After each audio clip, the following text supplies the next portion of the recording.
इस लिस्ट को ध्यान से देखिए दोस्तों, ये लिस्ट हमारे भारत के रेगुलेटर एफएसएसएआई के द्वारा रिलीज करी गई है, जिसमें बताया गया है कि कौन सी वो फूड कंसाइनमेंट्स हैं जिसको इंडिया में एंट्री नहीं लेने दी गई है। आप लोग यहाँ पे देख सकते हैं, प्रोडक्ट का नाम बताया गया है सिनेमन फ्लावर बड, जो कि श्रीलंका से आ रहा था इंडिया में, एंड इंडिया ने उसको रिजेक्ट किया है बिकॉज उसमें कुछ ना कुछ कमी पाई गई है। सिमिलरली जापान से कुछ टी बैग्स थे जो कि इंडिया में जिसकी कंसाइनमेंट आने वाली थी, लेकिन इंडिया ने बोला है कि इसके अंदर एक ऐसा प्रोडक्ट है जिसको रूइबोज कहा जाता है, जो कि इंडिया में एक परमिटेड बोटानिकल प्लांट नहीं है। सिमिलरली ये लिस्ट और आगे बढ़ती है, टर्की से कुछ फ्रेश रेड एप्पल्स थे जो कि इंडिया में आना चाहते थे, लेकिन एफएसएसएआई ने मना किया बिकॉज उसकी बैलेंस शेल्फ लाइफ सफिशिएंट नहीं थी। उसके बाद बांग्लादेश से अरीका नट, जिसे हिंदी में सुपारी कहा जाता है, उसके ऊपर हमें मोल्ड्स पाए गए, इंसेक्ट्स पाए गए,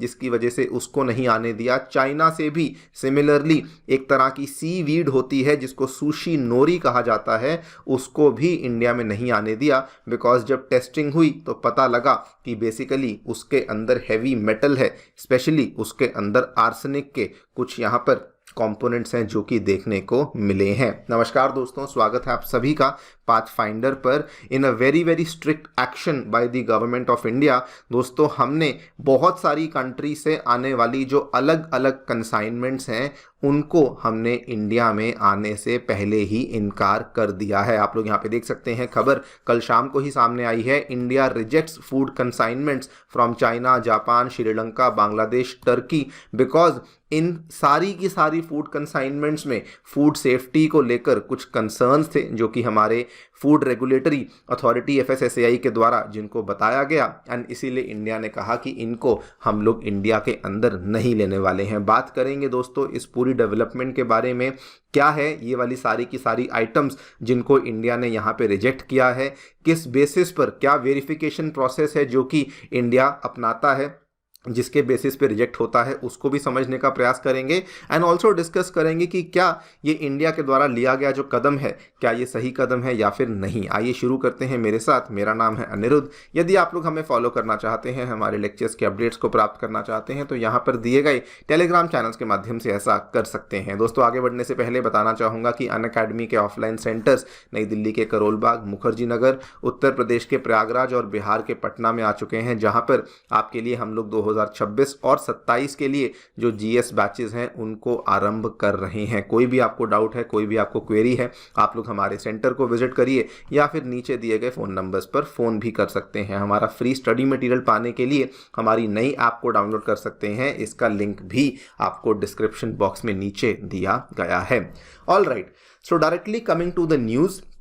हुआ क्या है, हमारी कंट्री का जो एपेक्स फूड रेगुलेटर अथॉरिटी है, जिसको हम लोग दोस्तों पॉपुलरली एफएसएसएआई के नाम से भी जानते हैं, उन्होंने मल्टीपल कंसाइनमेंट्स हैं जिसको कि यहाँ पर इंडिया में घुसने से इनकार कर दिया है। ये वाली जो कंसाइनमेंट्स हैं ये श्रीलंका से आ रही थी, बांग्लादेश से, जापान से, चाइना से और टर्की से, और इनको इंडिया के अंदर एंट्री लेने से मना कर दिया है। और ये सारा का सारा जो डेटा है आपको बता दूं, एक एफएसएसएआई के द्वारा रिसेंटली अपना एक स्पेशल पोर्टल दोस्तों लॉन्च किया गया था। आप यहाँ पे देखिए, जस्ट आज से 2 महीने पहले 20 सितंबर 2024 को एक पोर्टल को यहाँ पे अनाउंस किया गया था जिसका नाम था फूड इंपोर्ट रिजेक्शन पोर्टल, जहाँ पर आपको ये सारा का सारा जो डेटा है ये पब्लिकली अवेलेबल हो जाता है। ये वाला जो पोर्टल है, अगर आप चाहते हैं तो खुद भी जा कर के इसकी वेबसाइट को विजिट कर सकते हैं। ये इसका मैंने आपको यूआरएल यहाँ पे दे दिया है। इस तरीके से पोर्टल ओपन अप होता है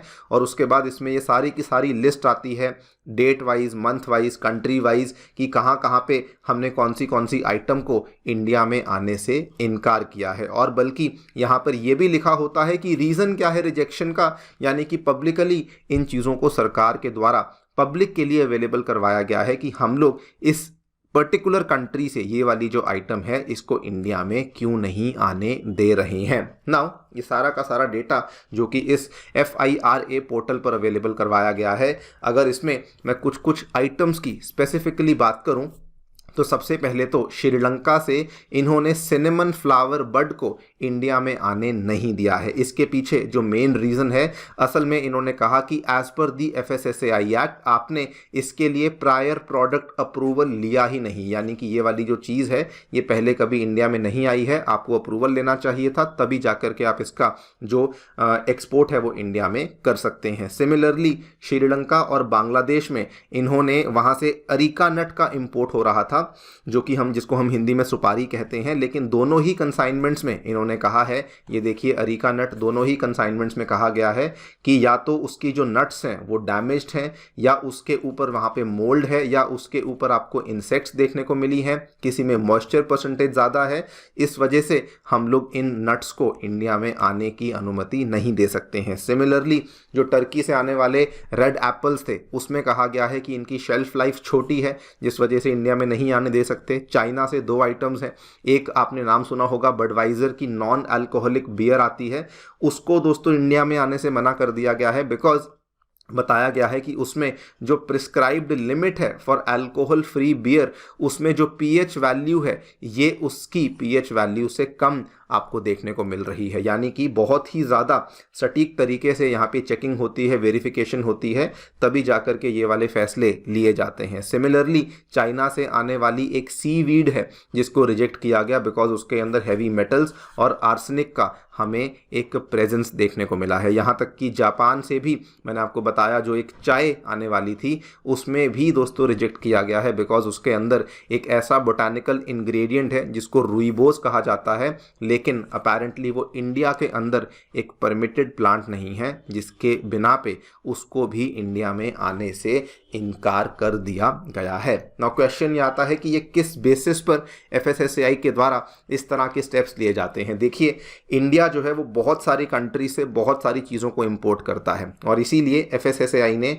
इस चीज़ को ट्रांसपेरेंट करने के लिए एक 3 टियर वेरिफिकेशन या फिर एक 3 स्टेप प्रोसेस बनाया हुआ है, जिसमें सबसे पहले तो डॉक्यूमेंट्स की स्क्रूटिनी होती है, यानी कि क्या चीज़ है, कहाँ से आ रही है, और उस चीज़ ने खुद अपने अंदर जो क्या क्या इंग्रेडिएंट्स डले हुए हैं उसका जो उन्होंने ब्यौरा दिया है उसकी यहाँ पे स्क्रूटिनी करी जाती है। उसके बाद उसकी विजुअल इंस्पेक्शन होती है, एंड देन फाइनली उसकी सैम्पलिंग और टेस्टिंग होती है, जस्ट टू वेरीफाई कि जो बातें यहाँ पे डॉक्यूमेंट्स में लिखी हुई हैं क्या ये बातें वाकई में सच हैं या फिर क्या ये बातें यहाँ पर झूठी हैं जो कि इनके द्वारा लिखी हुई हैं। और इस पूरे के पूरे प्रोसेस में ये अलग अलग चीज़ों को चेक करते हैं, जैसे मान लीजिए लेबलिंग के ऊपर जो डिक्लेरेशन करी गई है क्या वो सही है नहीं है, उसके बाद ये क्वालिटी पैरामीटर्स को चेक करते हैं, पेस्टिसाइड्स को चेक करते हैं, हैवी मेटल्स को, मॉइस्चर को, फैट कंटेंट को, ये सारी चीज़ों का जो यहाँ पर चेकिंग है, वेरिफिकेशन है, वो किया जाता है, जिस बेसिस पर उसके बाद इंडिया स्टेप लेता है कि क्या हमें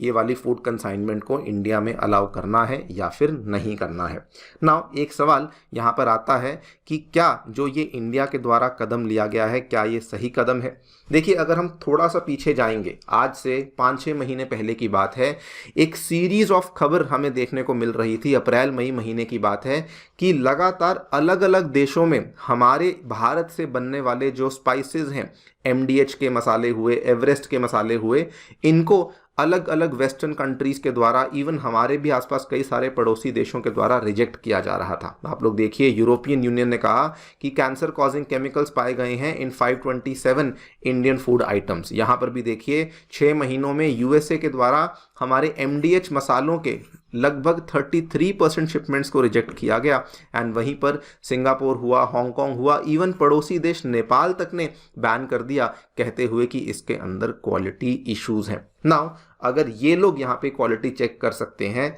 I think it makes total sense कि इंडिया भी यहाँ पे क्वालिटी चेक कर सकता है। और इसीलिए दोस्तों आपको याद करवा दूं, जब ये सब हो रहा था अप्रैल मई की बात है, उसके बाद फिर मई जून में जाकर के इंडिया ने भी इस चीज़ को लेकर अपनी स्क्रूटिनी बढ़ाई, एंड तब इंडिया ने भी कम से कम 1500 से ज़्यादा इम्पोर्टेड जो फूड आइटम्स थी उनको इम्पोर्ट करना बंद कर दिया, एंड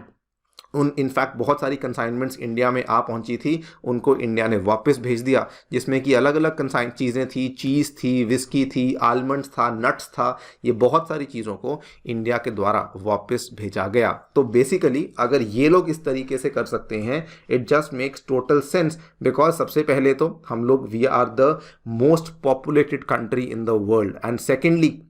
हम लोग ढेर सारी आइटम्स को from more than 100 countries import करते हैं, एंड हमारी कुछ स्टैट्यूटरी पावर्स हैं जिसके बेसिस पर हमने ये इंश्योर करना है कि जो भी आइटम को हम इंडिया में इंपोर्ट कर रहे हैं वो डेफिनेटली हमारे सिटीजन्स के लिए, हमारे नागरिकों के लिए सेफ होनी चाहिए। तो देखा जाए कि क्या इंडिया ने ये सही स्टेप लिया है, तो येस, ये बिल्कुल सही स्टेप लिया है, बिकॉज ऑब्वियसली फूड सेफ्टी ज़्यादा इंपॉर्टेंट है as compare to business, as compare to व्यापार, जहाँ पर हमारे FSSAI ने एक बहुत ही शानदार कदम लिया है। आप लोग क्या सोचते हैं, हमें डेफिनेटली बताएं कमेंट सेक्शन में। Thank you so much for listening, stay tuned and